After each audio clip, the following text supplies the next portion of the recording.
guys, welcome back to my channel. So I really am trying to get better about filming more content. So I put it out there on my Instagram and I've been asking people in my life, like, what should I talk about? What do you want to hear me talk about? And I actually got a pretty sweet email from someone that wanted to hear my advice for what it was like to go through a breakup, how to stay happy single. And so I was just gonna briefly share a little bit about my story because I've never like fully told it on here because my YouTube channel is new, so like you don't really know that much about me. But I have a son that's 7 and I was never married to his dad. We were together for a couple of years and we were only together until Fisher, my son, was about 6 months. He is a great dad. We are just not compatible people. So we have learned to co-parent. I will do a whole nother video on co-parenting and single parenting another time. If you know anything about my past story, like I used to drink a lot more. I did not take care of myself. I wasn't that happy with my life. And so when Fisher was about a year or so, I did meet a man and I fell in love with him and we were together for about 5 years and we did get married. We had some like on and off stuff going on. We ultimately did get married and it was only, ironically, because I was engaged is why I started Beachbody, because I wanted to get healthy and I wanted to just like look good and feel good. I wanted to lose 20 pounds and I have lost 30 and my whole life changed. But initially I didn't know what was gonna happen. And so as I started working on myself and improving my life and working on the inside as well, things started to shift and change for me. And me and my new husband, we'd only been together for about 6 months, he decided that he had made a mistake and he didn't actually want to be married to me. And so without much fighting, after some counseling and just a few conversations about it, he made the decision to leave me and my son. So here I was, single again. And one of the best things that he ever said to me, because I had said to him, you know, I can't believe you lied and we went through this and you married me and, you know, I thought forever was forever and I wish that we wouldn't have done this if you weren't being truthful and, you know, whatever. I was trying to blame him. And he said, it takes 2 people to be in a dysfunctional relationship. And I remember initially thinking, how dare you? And then I thought about it and I said, yeah, you're right. Because I had to look at my life and look at the choices I've made and to stop playing a victim. Like, I have a choice in the men that I meet and the friendships I have and the relationships that I put my energy into. And that relationship was a round and around merry-go-round of happiness, unhappiness, happiness, unhappiness. We looked to each other to fill what was missing within ourselves. And when he couldn't handle it anymore and I was getting stronger and working on myself and he wasn't, it split us apart and it was the best thing that could have ever happened. And it was devastating. When it happened, I shut down for about a week, but I had to hold it together. I mean, I had to go to work, I had to go to the salon, I was a Beachbody coach, I was helping people through the challenges at that time. And I remember thinking, now more than ever, I need this. I need my health more than ever. I can't just go on a bender. I have to show up for my son. I have to make more money to pay my rent because I've been sharing it with somebody, you know, the utilities, the rent, life, groceries. Like now it's all on my own. And I leaned into my journey. I leaned into Beachbody coaching. I leaned into taking care of myself. And I was like, hell no. I'm gonna get in the best shape of my life and I'm going to find a partner that is worthy of me. And so shortly after we separated, I kind of was just bored and I started dating and I had some relationships over the last year that were fine, but I met some cool people, but I was really on just like a journey of like trying to figure out who I am, what I really wanted. And a lot of the guys that I was dating were super cute, but they just weren't on the level of what I wanted. So I was in a new territory. I wanted to be pickier about it, right? Like I'd always seen these people in these great relationships and I was always so jealous of them. And I just kind of got to the place where I was like, this sucks. I don't like being alone, but I'd rather be alone and I'll just work on myself, you know? And they always say when you're not looking is when you find someone. And I used to want to punch people in the face when they said that. Like, nothing is more annoying. I promise you, I feel you. But when I stopped looking,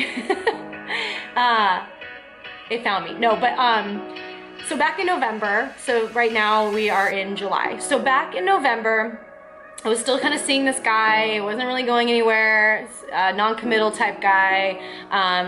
I knew ultimately I wanted to find real love, but I was still kind of figuring out what happened with my divorce, and I was still trying to figure out who the heck I am, and like trying to put myself first, my son first. I went to a Tony Robbins event, and it was awesome. There was 10,000 people there. It was a 4-day event. It was Unleash the Power Within. And I went there with some of my best girlfriends, and we were single, but my friend Sadie was with her husband.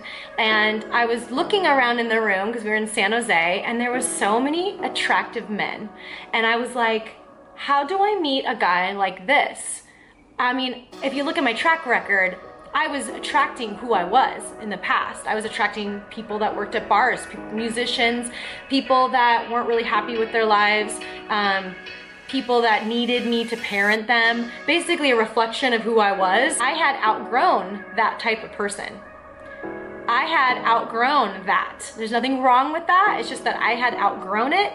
And so I was at this Tony Robbins event, and I'm looking around and all these like attractive young men, because I guess in my mind I thought a personal development seminar like that would just be full of a bunch of like, I don't know, entrepreneurial like older dudes or something, or like, I don't know, it's just my own limiting beliefs of what I thought, which was so wrong. So there was just a bunch of normal rad people there, and I remember thinking, okay, I need to stop thinking about what I don't want and start thinking about what I do want. So it was actually over that weekend that I made a list just on my phone, in my notes, all the things I was looking for, who I was gonna manifest and bring into my life.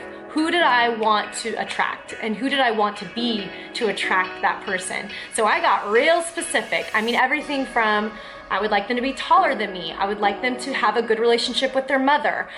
They have to find family. Family has to be important to them.